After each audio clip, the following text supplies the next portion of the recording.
Student, आज हम standard 7 में सब्जेक्ट हिंदी लेसन नंबर 3 सच्चा हीरा। सूर्य अस्त हो रहा था। पक्षी चहचहाते हुए अपने नीड की ओर जा रहे थे। गांव की कुछ स्त्रियां पानी लेने के लिए घड़े लेकर कुएं की ओर चल पड़ी। पानी भरकर कुछ स्त्रियां तो अपने घरों को लौट गई, परंतु उनमें से 4 कुएं की पक्की जगह पर बैठकर आपस में उधर उधर की बातें करने लगी। सूर्य अस्त हो रहा है, यानी कि सूर्य डूब रहा था। पक्षी लोग चहचहाते हुए अपने नीड यानी कि घोंसले की ओर जा रहे थे, और गांव की कुछ स्त्रियां क्या कर रही थी? पानी लेने के लिए घड़े लेकर कुएं की ओर चल पड़ी, और कुछ स्त्रियां पानी भरकर अपने घरों की तरफ लौट रही थी। परंतु उनमें से 4 स्त्रियां है, वो क्या करती है? कुएं की पक्की जगह पे बैठ के क्या करे? आपस में इधर उधर की बातें करने लगती है। बातचीत करते करते बात बेटों के पर जा पहुंची। उनमें से एक की उम्र सबसे बड़ी लग रही थी। वह कहने लगी, भगवान सबको मेरे बेटे जैसा बेटा दे।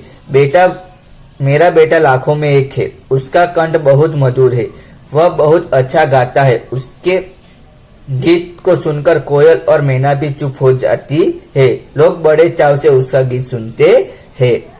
उसमें से एक स्त्री की उम्र ज्यादा लग रही थी, वो इधर उधर बातें कर रही थी। उसके बाद वो अपने बेटे की बातें करने लगी सब लोग। उसमें से एक स्त्री बड़ी उम्र की लग रही थी, वो कहने लगी, भगवान सबको मेरे बेटे के जैसा बेटा दे। मेरा बेटा लाखों में एक है। उसका कंठ यानी कि उसकी आवाज इतनी मधुर है, वो बहुत अच्छा गाता है। उसके गीत को सुनकर कोयल और मैना भी चुप हो जाती है। लोग बड़े चाव से उसका गीत सुनते हैं। उसकी बात सुनकर दूसरी स्त्री का मन हुआ कि मैं भी अपने बेटे की प्रशंसा करे।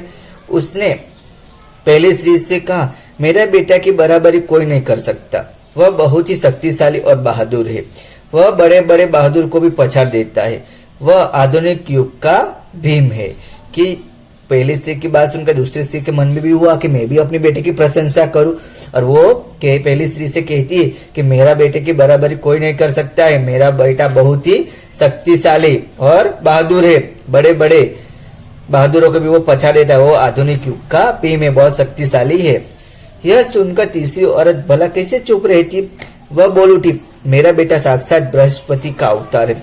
वो जो भी कुछ पढ़ता है एकदम याद कर लेता है। ऐसा लगता है मानो उसके कंठ में सरस्वती का निवास हो। तो दो पहली और दूसरी स्त्री की बात सुनकर तीसरी स्त्री कैसे चुप रहती? तो वो भी बोलती है कि मेरा तीसरी स्त्री बोला कि भला कैसे चुप रहे? वो बोलो ठीक कि मेरा बेटा साक्षात बृहस्पति का अवतार है। वो जो भी कुछ पढ़ता है एकदम उसको याद हो जाता है। लगता है कि उसके कंठ में सरस्वती का निवास हो। तीनों औरतों की बात सुनकर चौथी स्त्री चुपचाप बैठ रही।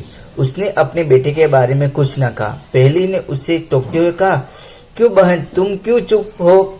तुम भी अपने बेटे के बारे में कुछ बताओ।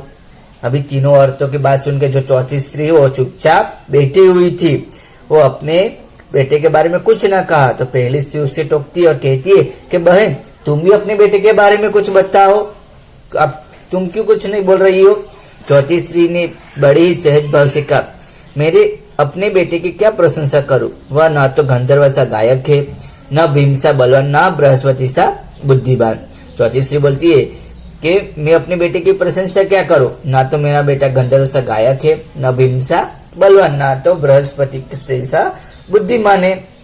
कुछ समय के बाद जब वह सब घड़े सीट पर रखकर लौटने लगी, तभी किसी गीत का मधुर स्वर सुनाई पड़ा। सुनकर पहली स्त्री बोली, सुनो, मेरा हीरा गा रहा है।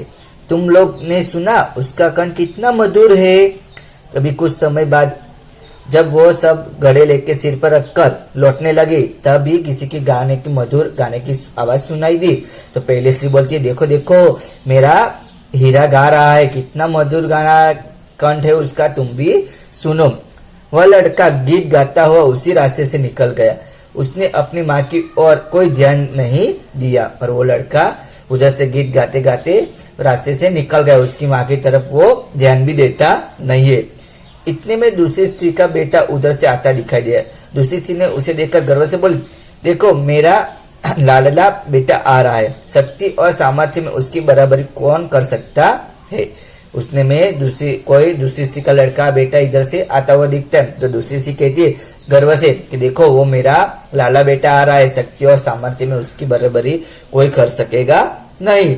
वह यह कह रही थी कि उसका बेटा उसकी ओर ध्यान दिए बिना ही निकल के चला गया। ऐसा कह रही थी, तभी वो लड़का उधर उसका माँ की तरफ ध्यान भी नहीं देता है और उधर से चला जाता है। वे कुछ आगे बढ़ी तो एकाएक तीसरी स्त्री का बेटा उधर से संस्कृत के श्लोक का पाठ करता हुआ निकला। उसके उच्चारण में ऐसा लग रहा था कि मानव कंठ में सरस्वती साक्षात सरस्वती विराजमान हो। के आगे कुछ बढ़े, उसने में एकाएक तीसरी औरत का बेटा भी संस्कृत के श्लोक बोलते बोलते निकला। उसका उच्चारण से ऐसा लग रहा था उसके कंठ में सरस्वती विराजमान हो। तीसरी स्त्री के गदगद स्वर में कहा, देखो यही है मेरी गोद का हीरा।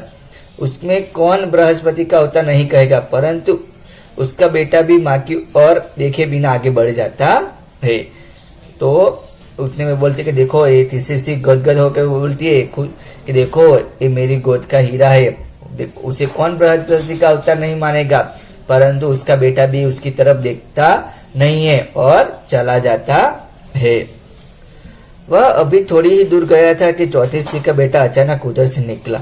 वह देखने में बहुत ही सीधा साधा और सरल प्रकृति का लग रहा था।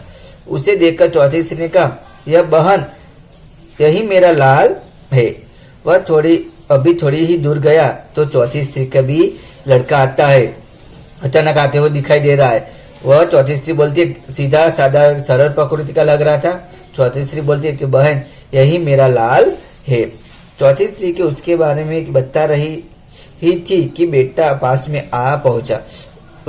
अपनी माँ को देखकर वह रुक गया और बोला, माँ लाओ, मैं तुम्हारे घड़ा पहुंचा दूं। मना करने पे भी उसने माँ के सिर से पानी से घड़ा उतारकर अपने सिर पर रखा और घर की ओर चल पड़ा। कि चौथे स्त्री के उसके बारे में, लड़के के बारे में बता रही थी। उसने में ही वो लड़का उसकी माँ के पास पहुंच जाता है और अपनी माँ को देखकर वो रुक जाता है और बोलते कि लाओ माँ, मैं तुम्हारा घड़ा घर पे पहुंचा देता हूँ। उसकी माँ मना करती कि नहीं मैं लेके जाती हूँ, फिर भी लड़का मानता नहीं। अपनी माँ के सर से घड़ा उतार के वो खुद रख के घर की ओर चला जाता है। तीनों औरतों ने बड़ी आश्चर्य से चौथी स्त्री के बेटे को देखती रही। एक वृद्ध महिला जो बहुत देर से इन औरतों के पीछे चल रही हुई उनकी बातें सुन रही थी, पास आकर बोली, देखती क्या हो, यही सच्चा हीरा है। कि तीनों औरतें बड़े आश्चर्य से देखती रहती, चौथी स्त्री के बेटे को देखती रहती है। एक वृद्ध महिला बहुत देर से उस सब औरतों की बातें चल के सुन रही थी। वो पास आके बोलती है, देखो कि यही सच्चा हीरा है, कि जो अपने माता पिता को मदद करे, काम करे, बराबर वही सच्चा हीरा है। ना कि कुछ गाय शक्तिशाली हो, लेकिन जो अपने माता पिता की इज्जत करे और मदद करे, उसको ही सच्चा हीरा कहा जाता है। तो हमें यही सीख मिलती है कि हमें भी अपने माता पिता की बात सुननी चाहिए और मदद करनी चाहिए। उसके बाद देखो पेज नंबर 18 पे भाषा सजता है। तो उसमें क्या है, निम्नलिखित वाक्य को पढ़िए। हम भी तुम्हारे साथ चलते हैं, आज स्कूल में छुट्टी है, रमेश बाग में खेलता है। यानी कि छुट्टी है, खेलता है, क्या क्रिया के जिस रूप में क्रिया होती है या हो रही हो ऐसा बोध होता है, उसमें क्या कहते हैं, वर्तमान काल कहते हैं। कि मैं उसे फूल दिया, मैं बाजार जाता हूँ, यानी जो क्रिया हो रही है, बराबर, उसको क्या बोलते हैं, वर्तमान काल बोलते हैं। अभी मीना कल मुंबई गई, हेमंत ने पत्र लिखा, माँ ने दिया जलाया, गीता पानी पिया। के नीचे जो लिखा, जलाया, पिया, क्रिया पूरी हो चुकी है, यानी वो क्रिया हो चुकी है, तो उसको क्या बोलेंगे, भूतकाल कहते हैं। उसके बाद अब्दुल कल आएगा, लड़के शाम को खेलेंगे, मीना गुड़िया खरीदेगी, डाकिया डाक लाएगा। यानी ऊपर वाक्य में क्या लिखेंगे, खरीदेंगे, लाएगा, क्रिया होने वाली है, ऐसा लग रहा है कि भविष्य होने वाली क्रिया होगी, तो उसमें कौन सा काल कहेंगे, भविष्य काल कहेंगे। तो आप लोग को इतना पता होना चाहिए वर्तमान में क्या हुआ।